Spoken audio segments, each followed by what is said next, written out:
Boarding pass শেষে এয়ারপোর্টের ভেতরে যাওয়ার সাথে সাথেই এয়ার স্টার প্রাইভেট কার এসে আমাদেরকে নিয়ে গেল একদম বিমান পর্যন্ত। সারি সারিভাবে পার্ক করা বিমানগুলোর মধ্যে প্রথমটাই হচ্ছে এয়ার স্টার বিমান। এটাতেই আমরা কক্সবাজার যাব।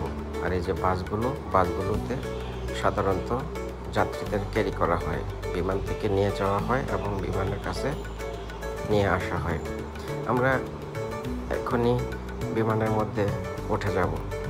এই যে বিমান অলরেডি টেক অফ করে ফেলছে, আকাশে উড়া শুরু করে দিয়েছে। খুব সুন্দর দৃশ্য। কিছুক্ষণের মধ্যেই আমাদেরকে ব্রেকফাস্ট বক্স দিল। বক্সের ভেতর ছিল একটা চিকেন স্যান্ডউইচ, টমেটো সস এবং ম্যাঙ্গো বার। ভালোই টেস্ট ছিল। সকালবেলা নাস্তাটা হয়ে গেল। বিমান আকাশে উঠতেছিল আর জানালা দিয়ে আমরা বাইরের দৃশ্যগুলো দেখতেছিলাম। উড়াল দেওয়ার কিছুক্ষণ পরের দৃশ্য এগুলো।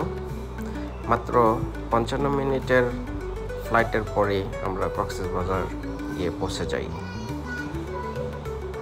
বাহিরে নদী দেখতেছিলাম, নদী আর নদী, নদীমাতৃক আমাদের বাংলাদেশ। কক্সবাজারের কিছুক্ষণ আগ মুহূর্ত, হয়তো 2-1 মিনিট আগের সিনারিও। আমাদের বিমান অবতরণ করে ফেলছে।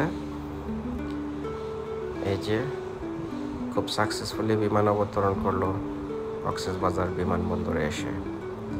আমরা এখন বিমান থেকে নেমে গেলাম।